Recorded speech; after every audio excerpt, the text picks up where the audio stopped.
Welcome to another 7 Minutes with Matt. As always, I appreciate your time. And for the next 7 minutes, we're going to go into how do I react after I'm being betrayed? Have you ever been betrayed?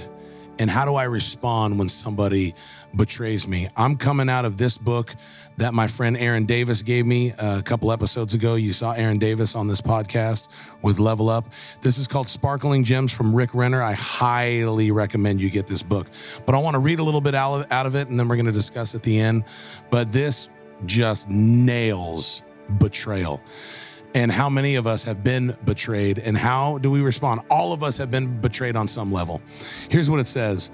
Have you ever felt betrayed by a friend or someone you dearly loved? When it happened, were you shocked? Did you feel like the person put a knife in your back by violating your trust and revealing things that they should have kept in confidence? Did you marvel that such a trusted friend could turn out to be so disloyal? Did you ever wonder, how in the world could a person so dear and so close to me be used so viciously by the devil and attack me in that way? It's painful when a friend betrays you, and it's even worse when it's a person and it's your best friend or someone you've known and trusted for many years. It's happened to me. It's happened to all of us. Stay with me. It says, betrayal is something that has happened to people since the beginning of time. It is a simple fact that the devil is a master at distorting and ruining relationship. He knows how to lure people into situations where they end up feeling offended or hurt. Highlight that. We're going to circle back. He knows how to get people in situations when they feel offended or hurt, and then he coaxes them to nurture their offense until it matures into strife that separates even the best of friends and family. This part rocked me right here when I really thought about this. Check this out. Don't forget, Satan was kicked out of heaven because of his unique ability to create confusion, discord, and strife. Heaven is a perfect as environment as can be. Yet, in that perfect environment, the devil was still able to affect 1/3 of the angels with his slanderous allegations against God. Angels who had worshiped together for eons of time now stood opposed to each other over issues that the devil conjured up in their minds.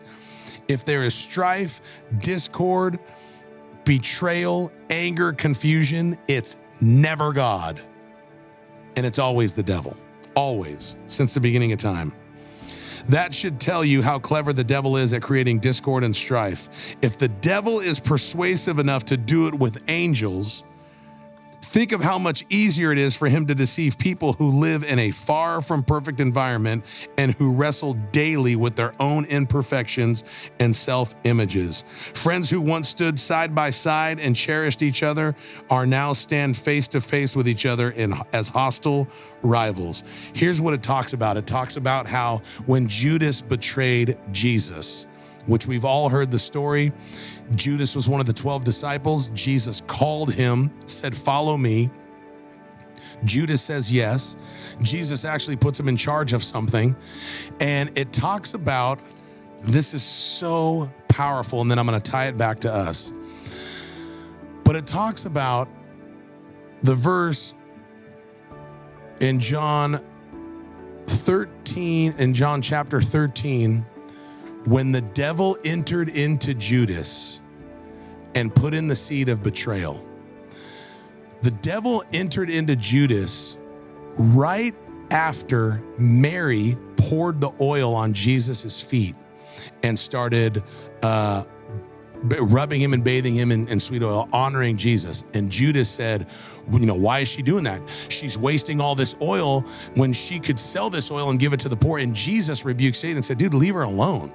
She's worshiping me here now. And Judas got offended. He might have got offended because Jesus called him out in front of people. I'm sure his ego was hurt a little bit. The Bible gives us a little snippet, but either way, offense allowed the enemy to have access into Judas's heart, who had already seen all the miracles, went out 2 by 2, crushed the works of the devil. God gave him power. God made him a part.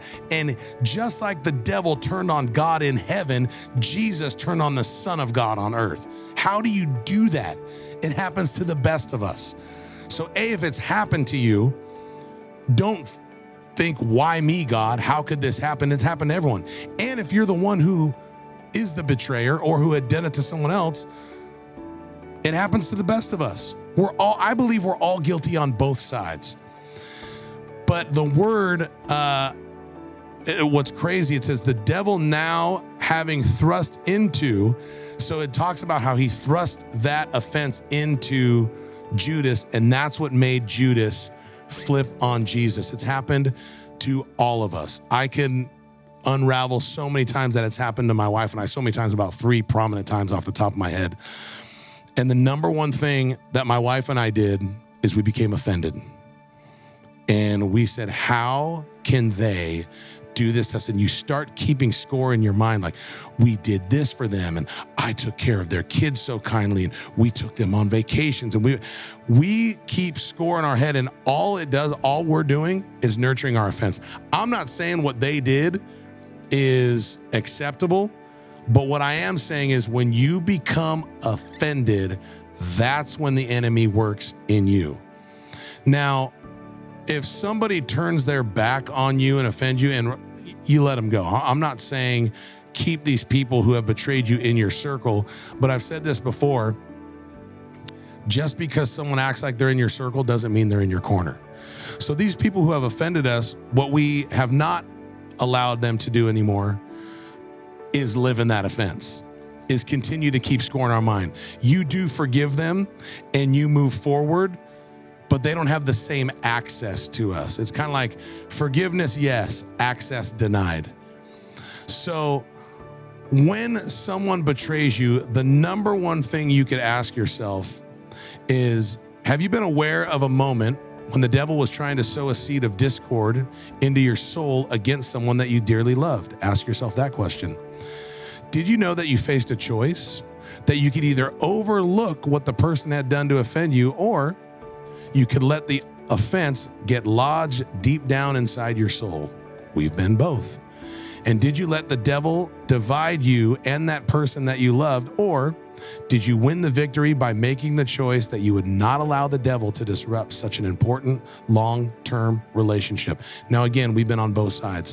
When we have been betrayed, we have went to people and said, hey, let's fix this. What can we do? And we sat down, and sometimes they didn't want to fix it. And we forgive them, we love them, we let them go. And sometimes just a simple conversation brought relationships back, and we're still best friends to this day. But here is a confession I want you to make. It says, I confess with my mind that it is free of offense, unforgiveness, and strife, because I walk in mercy and forgiveness. The devil has no entrance or an open door to find his way into my mind and my emotion. The Spirit of God dominates my thinking and helps me see things very clearly. I declare this by faith in Jesus right now. Live free from offense, and don't let that betrayal bring you down. Choose to forgive and choose to not be offended. I hope you enjoyed another 7 Minutes with Matt.